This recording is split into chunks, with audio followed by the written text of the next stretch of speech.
Sairam. There was once a farmer in a village that had been struck by drought.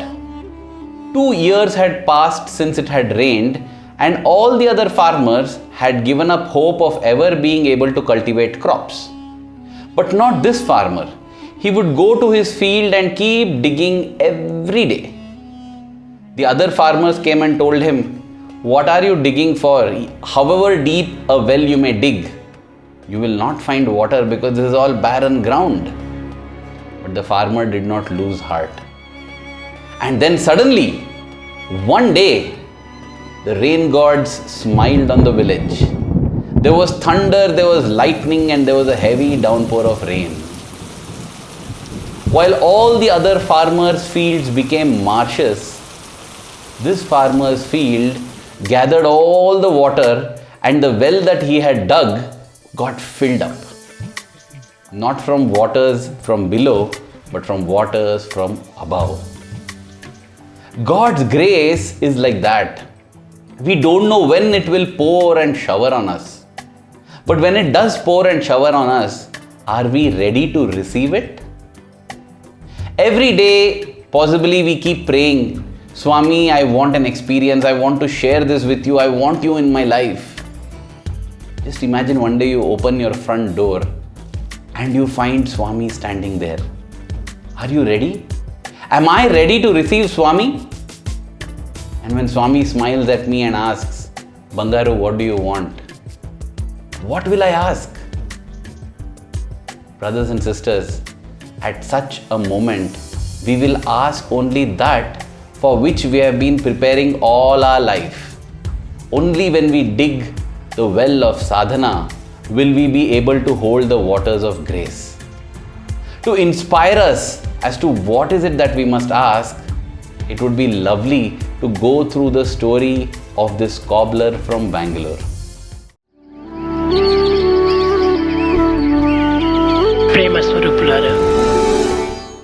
This incident is from the 1940s.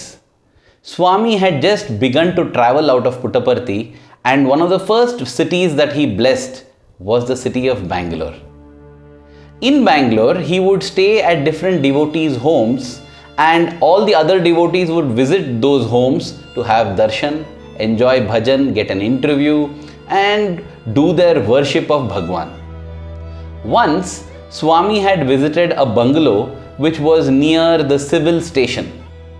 Today, this area is called as the Bangalore Cantonment area, and it is filled with many bungalows. One of those bungalows Swami had visited.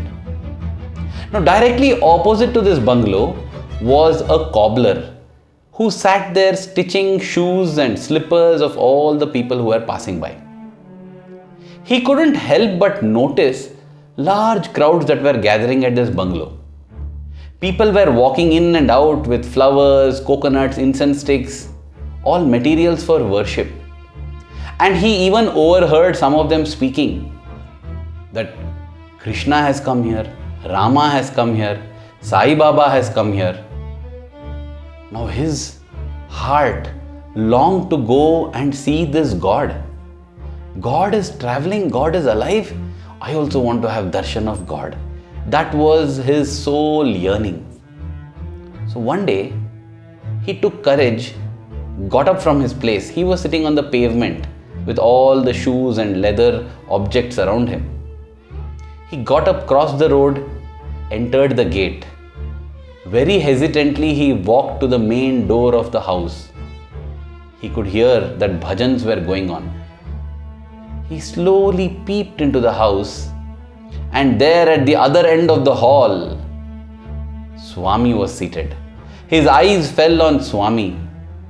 At that very same instant, Swami also looked at him. Swami says, "If you look to me, I look to you. If you need me, you deserve me." Swami got up from his chair and came straight to this cobbler. This cobbler stood there, just dumbstruck. He had not expected this to happen. Swami came to him, and without this cobbler doing any offering, Swami himself took the flowers, the few flowers that he held in his hand. He accepted it and then asked him in Tamil. Tamil was the language of this cobbler, and Swami asked him in his mother tongue, "What do you want?" Dear brothers and sisters, this is what I was referring to. We never know how and when Swami will come to us and ask us what we want. The cobbler just told Swami, "Swami, please come home and have something to eat at our home." Wow! This is a person, in the worldly sense, he doesn't have money. He's not rich. He might have been suffering from so many problems. And yet, the only thing he told Swami was, "Swami, come home. That's what I want from you." He was able to do that because that was at the top of his mind. We also will be able to ask Swami that which is at the top of our mind. And therefore, it is so important what we keep at the top of our mind. Going ahead with this story, Swami smiled at him, patted him on his back, and Swami said, "I will come. I will come." And then he turned and walked back to his chair. Now this cobbler continued to stand at the door. The bhajans were going on. He did not know what to do. He looked back nervously across the road. All those shoes and slippers which different people had entrusted to him were lying on the pavement there. He needed to get back there to ensure nobody steals them and goes away. So after waiting for about 5-6 minutes, he went back to his heap of shoes. But in his mind was this worry, when is Swami going to come? I need to tell him the address of my house, right? I also need to prepare. I need to tell my wife, and we need to prepare some special dishes for Swami. But Swami has not given me a day and time. And so he waited, and when the session in that bungalow got over and the devotees were leaving, he ran again to the gate, trying to find out from the devotees whether he could meet Swami and ask Swami when he is going to come to his home and at what time.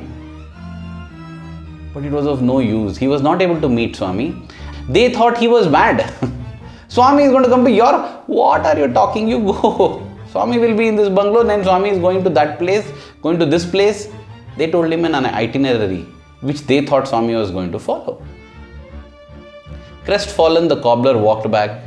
That day Swami left this bungalow, and the cobbler had no idea where Swami was after that, because Swami never returned to that bungalow. A few days passed like this, 4 or 5 days. Suddenly, one day, a huge car pulled up right in front of this cobbler. As he was working, he didn't even raise his eyes up. He got scared that it was a local enforcement authority or some police person who had come to evict him, because it was not a shop or anything. He was just sitting on the pavement and doing this job. He quickly bundled up all the shoes. It was good he did that, because Swami had come for him. When the car door opened, he saw Swami. He could not believe his eyes. Swami said, "Get into the car." Leaving his bundle behind, he got into the car. He was dumbstruck. He did not know what to tell, and he did not know what was happening. Swami then told the driver, "Come, let's proceed."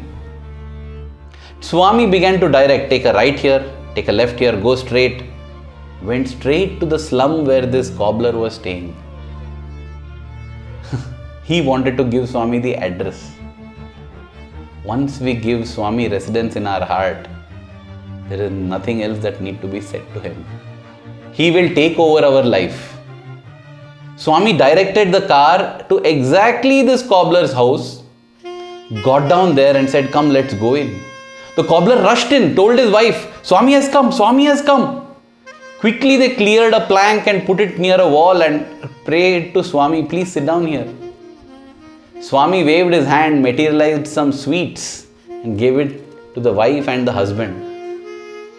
And then Swami lovingly partook the few bananas, the plantain fruits that they offered.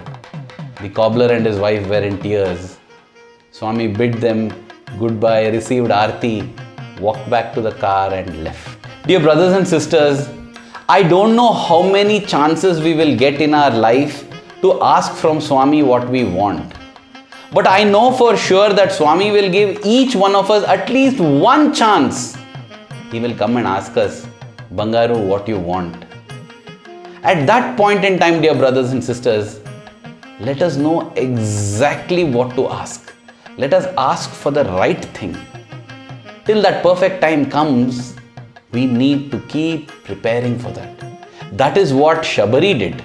Shabari waited for years, for decades. And when Rama came, she got the ultimate gift of liberation from Rama. Rama accepted the half-eaten fruits from her hands. Dear Swami, like Shabari, like that farmer, may we spend every moment and every day of our life in preparation for your arrival. Thank you. Jai Sai Ram.